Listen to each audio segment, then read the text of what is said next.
It's 1692. A young girl writhes on the floor, screaming that invisible forces are tormenting her. Within months, 19 people are hanging from gallows. Hundreds more rot in prison. History calls it the Salem Witch Trials. But what if I told you? It was never really about witches at all. What you're about to discover will completely change how you see one of history's most infamous chapters. Because beneath the accusations of dark magic and devil worship lay something far more sinister and far more human. This is the story of how fear became a weapon, how neighbor turned against neighbor, and how an entire society used supernatural terror to solve very real, very earthly problems.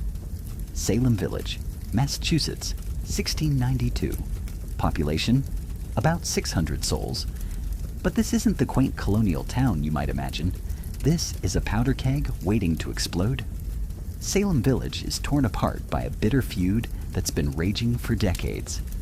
On one side, the Putnam family. Old money, traditional values, clinging to the past. On the other, the Porter family. New money, progressive ideas, looking toward the future. The Putnam and Porter families were at odds throughout the 1670s, and their conflict wasn't just personal. It was tearing the entire community apart. Property disputes, church politics, economic rivalry. Every decision became a battle. The Putnams controlled the village's meeting house and wanted to maintain their traditional way of life. The Porters, meanwhile, were looking toward Salem town, with its growing merchant class and more liberal attitudes. This wasn't just about money or politics. It was about the soul of their community. The Putnams saw themselves as guardians of Puritan values, while the Porters represented change, progress, and everything the old guard feared about the future. Now add the gender dynamics. We're talking about a society where women have virtually no legal rights. They can't own property independently.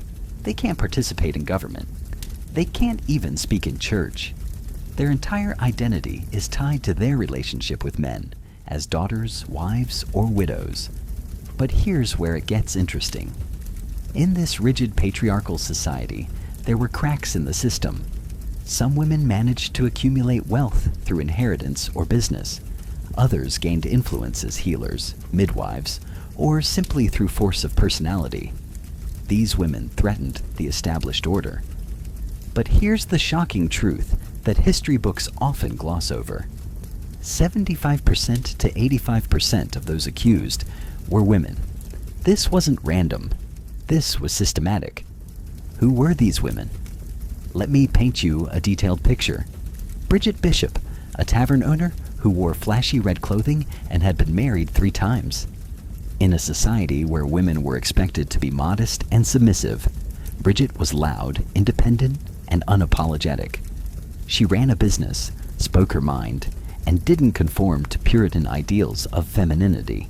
Sarah Good, a homeless beggar who made people uncomfortable. She was poor, aggressive, and had a habit of muttering under her breath when denied charity. In a community that valued respectability above all else, Sarah represented everything they feared about social disorder. Martha Corey, an older woman who dared to question the witch trials publicly. She was educated, articulate, and had the audacity to suggest that maybe the young accusers weren't telling the truth. In a world where questioning authority was tantamount to rebellion, Martha's skepticism sealed her fate. Notice a pattern. These weren't random victims. They were women who didn't fit the mold. Women who challenged social norms. Women who made other people uncomfortable. Women who, in one way or another, represented a threat to the established order. But there's another layer that's even more disturbing. The women persecuted had been the traditional healers and midwives of the community. These women possessed knowledge that was both valuable and threatening. They knew about herbs, childbirth, and healing, knowledge that was increasingly being claimed by male physicians and ministers. When a woman was accused of witchcraft, what happened to her property? It was confiscated. Her family was destroyed. Her economic independence? Gone. Her social standing? Obliterated. It was the perfect way to eliminate competition, settle scores, and maintain social control. Think about the economics for a moment. Salem Village was struggling financially. The church couldn't pay its minister. Families were feuding over land rights. The community was literally tearing itself apart over money and property. In this context, the witch trials became a way to redistribute wealth and power, starting to see the real picture. This wasn't about supernatural evil. This was about power, control, and the systematic elimination of inconvenient people. Now let's dive into the horror of how it actually unfolded, because what happened next reveals the terrifying psychology of mass hysteria and how quickly civilized people can become monsters. It begins in the winter of 1692, in the home of Reverend Samuel Parris. His 9-year-old daughter Betty and her 11-year-old cousin Abigail Williams start having fits.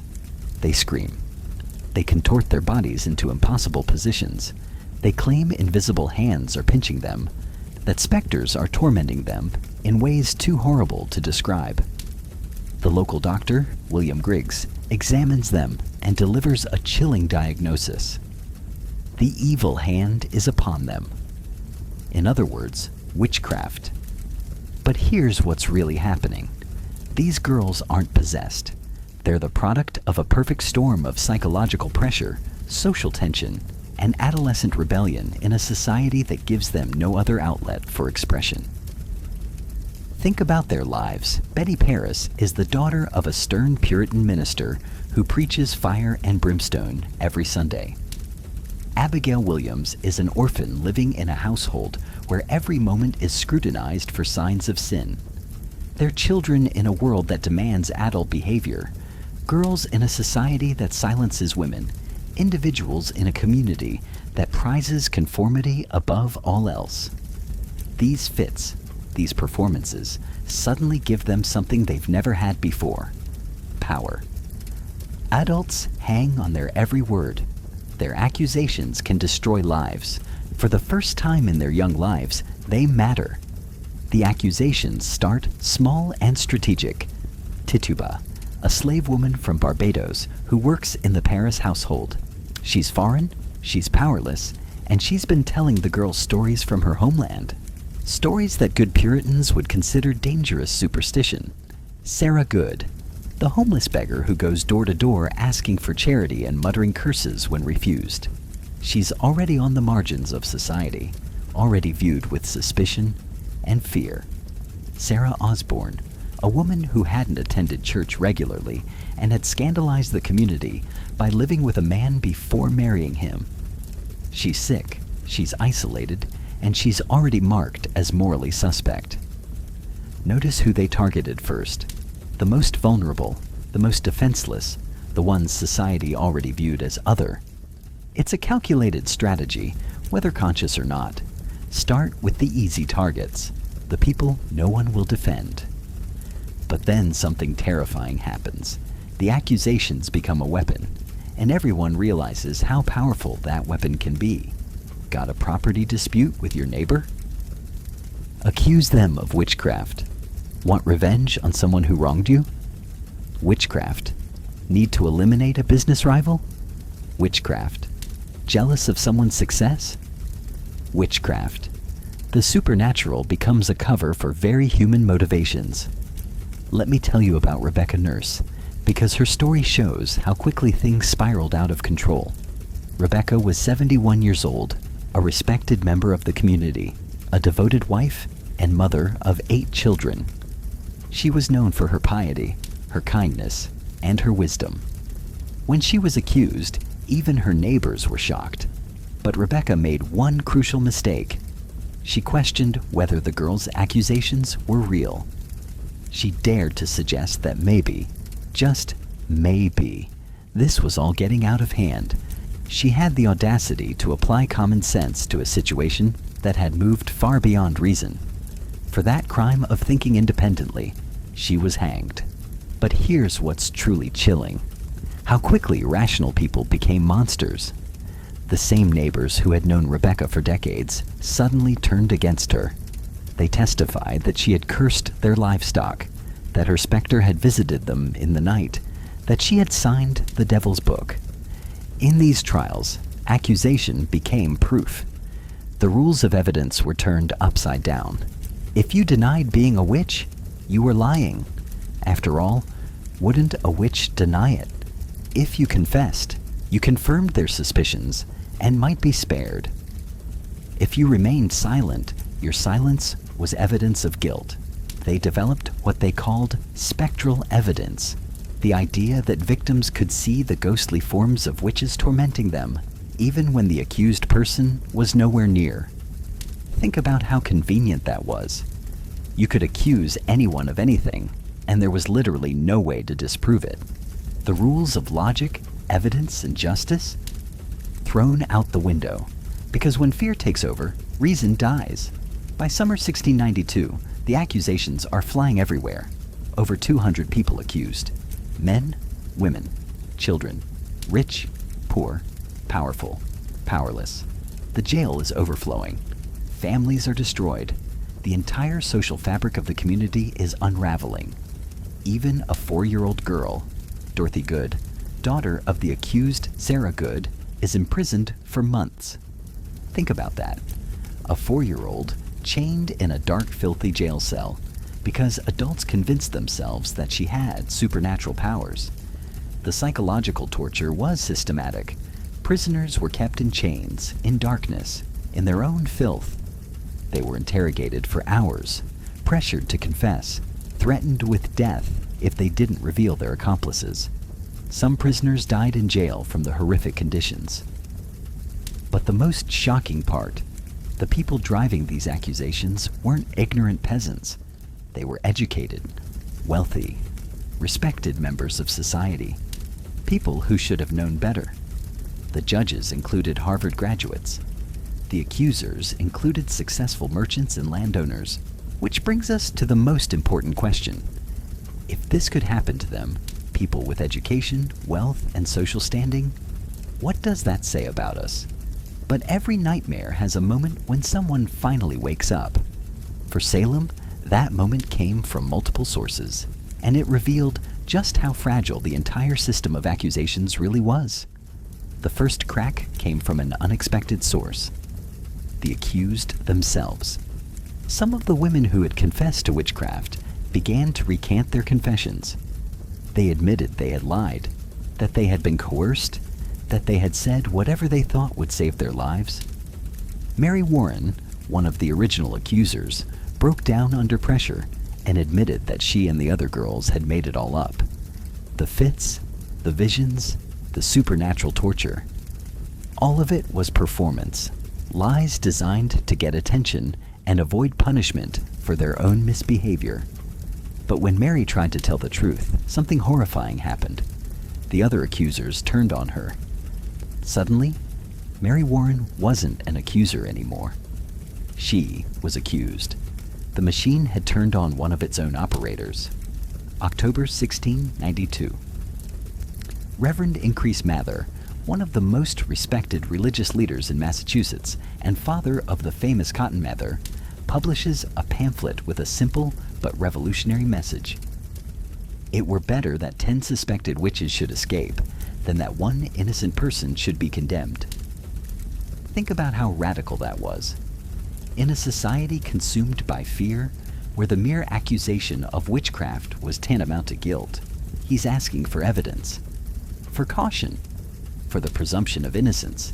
He's suggesting that maybe, just maybe, they should err on the side of mercy rather than vengeance. But the real turning point comes when the accusations start reaching too high. When the accusers point their fingers at the governor's wife, Lady Mary Phips, at respected ministers like Samuel Willard, at people with real power and influence who could fight back. Suddenly, the same men who had been eager to condemn poor women and social outcasts are questioning whether maybe, just maybe, this whole witch thing has gone too far. When your own wife might be next, the rules of the game change very quickly. The accusers made a critical error. They got greedy. They had been successful picking off the vulnerable, the powerless, the socially marginal. But when they started targeting the well-connected, they discovered that not everyone would go quietly to the gallows. And then came the moment that changed everything. Several of the original accusers, including some of the young women whose fits had started it all, began to contradict each other. Their stories didn't match. Their symptoms seemed less convincing. People began to notice that the fits often came at convenient moments, during trials, when attention was waning, when more dramatic testimony was needed. The most damaging revelation came when it was discovered that some of the accusers had been meeting secretly, coordinating their stories, planning their performances. The spontaneous possession, the divine revelation, the supernatural torment. It was all carefully orchestrated theater. But here's the truly horrifying part. By the time the truth came out, it was too late for 20 people who had already died. 19 hanged, one pressed to death under heavy stones. Their only crime had been to be in the wrong place at the wrong time, to be the wrong kind of person in a society that had temporarily lost its mind. Governor William Phipps finally steps in, partly because his own wife has been accused, partly because the whole system is clearly out of control. The special court of Oyer and Terminer is dissolved. The remaining accused are freed or reprieved. The witch trials of Salem are officially over. But the damage? The damage is irreversible. Salem tries to return to normal. But how do you go back to normal when you've just watched your neighbors, your friends, your family members murder innocent people based on nothing but fear and superstition? How do you rebuild trust in a community where anyone might be the next to point a finger? So what happened next? How does a community recover from collective madness? The answer is slowly, painfully, and incompletely. In 1697, 5 years after the trials ended, the Massachusetts General Court declares a day of fasting and soul-searching over the tragedy. It's an official acknowledgement that something terrible has happened, that mistakes were made, that innocent people died. Some of the jurors publicly apologize. Samuel Sewall, one of the judges, stands up in church and asks for forgiveness. He acknowledges his role in the deaths of innocent people and begs God and his community for mercy. Ann Putnam Jr., one of the primary accusers, eventually issues a public apology. In 1706, she stands before the Salem Village Church and admits that she was deceived by Satan, that her accusations were false, that she bears responsibility for the deaths of innocent people. But apologies don't bring back the dead. They don't repair the shattered families. They don't erase the trauma that scarred an entire community. The witch hunts created a climate of fear and suspicion that persisted for generations. The stigma associated with being accused of witchcraft could have lasting consequences for individuals and families, even if they were ultimately acquitted or pardoned. For generations, the descendants of accused witches carried that shame. Children changed their names to escape the association. Families moved away, starting over in communities where no one knew their history. The psychological scars ran deep and lasted long. Some families never recovered financially. When someone was accused of witchcraft, their property could be confiscated to pay for their imprisonment and trial.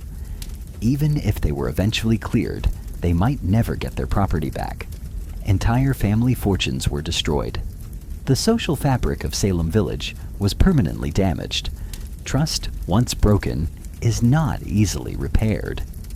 Neighbors who had accused each other of the most heinous crimes now had to live side by side. The community was divided between those who believed they had been fighting genuine evil and those who recognized they had been caught up in mass hysteria. But here's what Salem really gave us. And it's not what you'd expect. It gave us the blueprint for how democratic societies can protect themselves from their own worst impulses.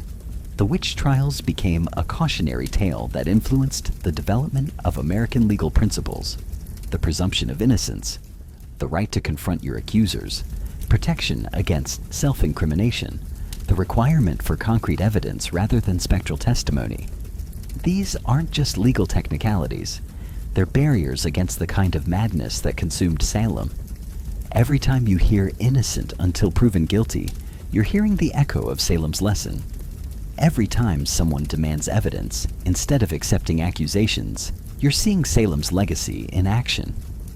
Every time a judge throws out unreliable testimony, every time a jury requires proof.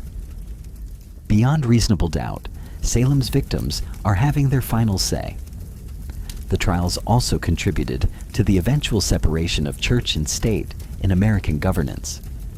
The theocratic system that had enabled the witch hunts was gradually replaced by secular institutions that were less susceptible to religious hysteria. So what's the real story behind the witch trials?